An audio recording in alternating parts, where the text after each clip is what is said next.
Hello and welcome. Olga is here. If you don't know me, my name is Olga Botchareва. I'm a relationships coach and advanced fast EFT practitioner. And in today's video, we're talking about red flags versus triggers and how to tell the difference. First of all, before I forget, guys, next week I'll be teaching a webinar. It's a free event. I would love for you to join. It's called A Path to Finding Real Life, Conscious Woman Guide to Creating Lasting and Healthy Relationship. If you haven't grabbed your seat, come on over. It's going to be absolutely phenomenal, and I would love to have you on board. Now, when it comes to triggers versus red flags, it's such a great topic because what I'm seeing over and over in my conversations with my clients as well as in my community is that people have a really hard time distinguishing between the two, and as a result making not a very good decision when it comes to love, dating, and relationship. So today we'll talk about how to really recognize them before you go too far down the path where you don't want to go, right? Like if you get into a relationship way too far, just to realize that this is not the right person for you. So first thing first, let's define trigger versus red flag. Now, trigger is something that happens automatic, right? It's very, very quick. It's 1/10 of a second, and it's often repetitive. It kind of follows you from relationship to relationships. It's those unhealthy patterns that we want to clear. Now, essentially, the reason why we want to see the difference is that so we can clear the triggers in order to recognize the red flags. I'm going to say it again. The reason why we want to know the difference is that so we can clear the triggers so that we can recognize the red flags. Now, red flags on the other side are things that are very, very early in relationship. Often we kind of overlook, we walk over those red flags. And even though our potential partners clearly sending us a signals that they might not be a good fit, we kind of, pretend that they're not there. And I've done it many, many times. And as a result, we are getting deeper into something that we really don't want, and it's really hard to deal with.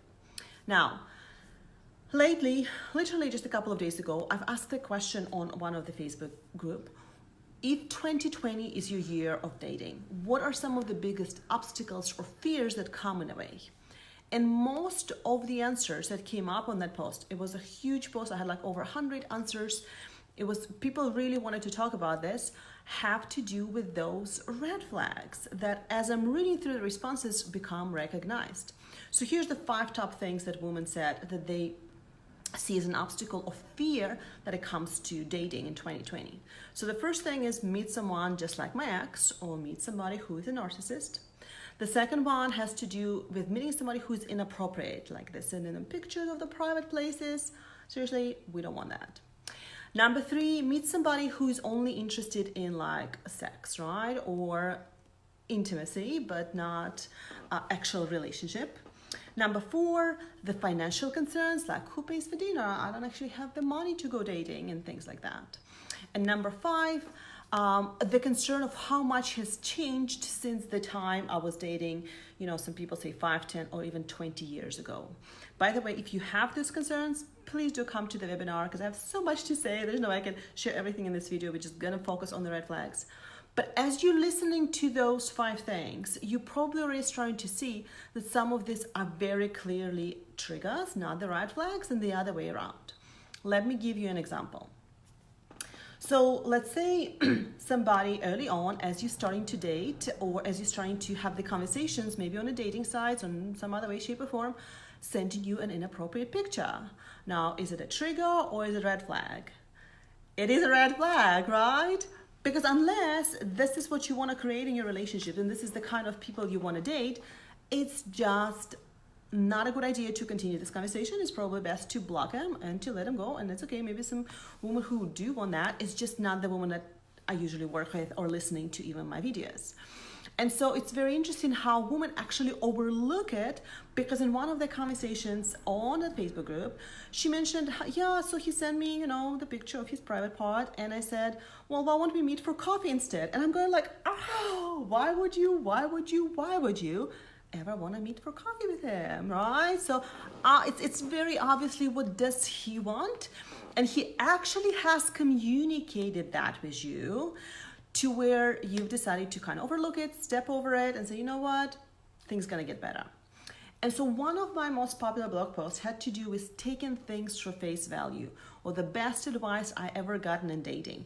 Have to do with just, men or partners, they will tell you everything that you need pretty early on in a relationship if you just pay attention. Now, the reason why we don't pay attention is because we're building those castles and we're building the paradise that is not there, and we want to see things that are not there. So learning the difference between red flags and triggers will really help you save time when you're dating, save heartbreak when you're dating, and really help you create a relationship that you deserve and want and desire faster versus wasting time on people who really don't deserve your time or attention. And so when you're starting to pay attention to this, what I want you to do is I want you to notice what triggers you most, right? So like if you're getting really upset over the guys who's sending you all these pictures, tap on it, because you'll get to the point where it's not a big deal and it's not gonna bother you. And get that, they will not even send these pictures to you anymore. True story, like this has never been my concern that somebody will come after sex for me. And when I started dating, I had maybe one person who offered me to meet, for that. Like I had 10 dates over the 2 months, and none of the guys just said off the, block that, hey, let's go do it, right? It's just the energy that you send out and the energetic presence that you establish will help you attract or distract people like this very clearly. Now, let's go ahead and do a quick round on tapping, on helping you tap into your inner wisdom and help you understand and get clear on when it is a red flag and when it is a pattern. And one of my biggest advice when it comes to this is to really start looking into your fears. Things that you're afraid of is what you attract. They become your really not red flags, they become your triggers, right? And so triggers is something that you repeat. Red flags you can notice and move past. But if you're really afraid of something, the chances are you will attract. Why? Well, it's very simple. It's the most simple, basic version of the law of attraction. It's what you feel strongly toward, that's what you energetically attract, right? Or what you notice or what you pay attention to. For example, have you ever had this experience when you would buy, a new car or a different car? And it happened with me a few years ago when we got our white Honda SRV. Like I've never seen any white Hondas SRV or paid attention to them, right? And now it's like they are everywhere. Like me and my kids, we would drive in a car and she said, sister car, sister car, sister car. Their white Hondas are everywhere. So whatever you focus on, negatively or positively, get manifested and get attracted to your life on one way, shape, or form. Another quick hint that I want to give you guys, right, ladies, when you create your profile, when you write profile, I beg you, do not write things there like, I'm not looking for one night stand, or I'm not interested in just sex. You know what it will do? It'll attract guys who want that. Why? I don't know. They just kind of pick up on that, right? They kind of find it. Now, the logical reason behind this will be how subconscious mind works. It's like if you sit in a room and say, I don't want to think about big pink elephant. I don't want to think about big pink elephant. What are you thinking about? Big pink elephant, right? So if you're putting on your dating profile things like, I'm not looking for a one night stand. I'm not looking for sex only relationships. Somehow they see it and they go after you, right? Not very logical, but that's what it is.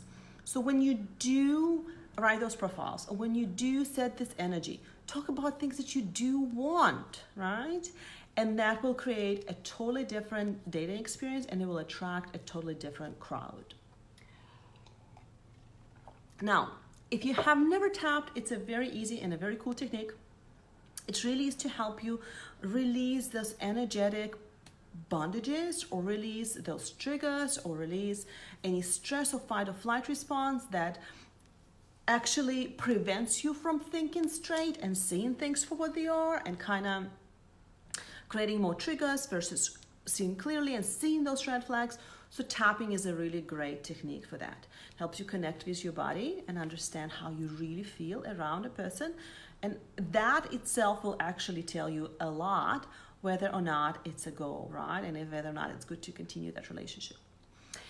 So what I want you to do, I want you to close your eyes for a second and just kind of start noticing what things coming up when you start thinking about red flags versus triggers. Maybe you have a fear of repeating the same dating mistakes. Maybe you have a fear that you're not good enough and there are no really good men out there for you. Maybe you have a fear that financially you're not there yet to, start this dating process, or maybe you are worrying that you will meet somebody like your ex. So whatever those triggers are, start noticing them so we can clear them and we can get really, really clear on red flags versus triggers. Ready? Oh, hi Anna, hello there.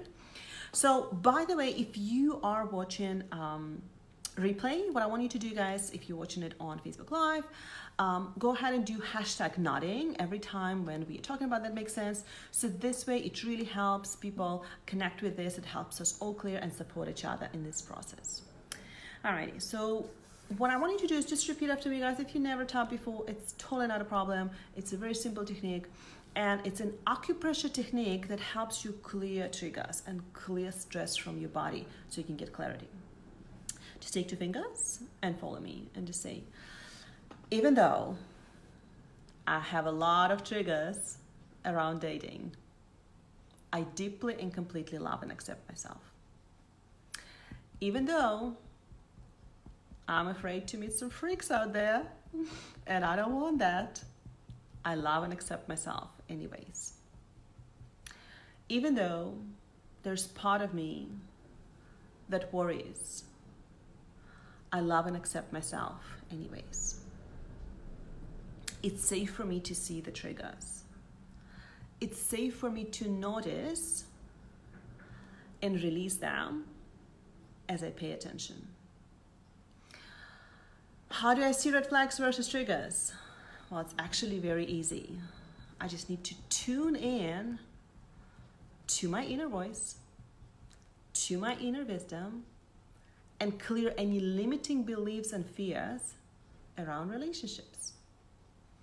What we focus on, consciously or subconsciously, we attract more of. I am committed to releasing my fears. I'm diligent in finding my limiting beliefs.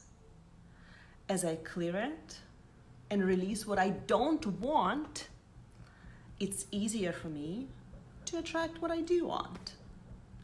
Because whatever I focus on, consciously or subconsciously, gets manifested, and I bring more of that into my life. I release and let it go. It's safe for me to see things for what they are. It's safe for me to notice the red flags and say, no, thank you, but no.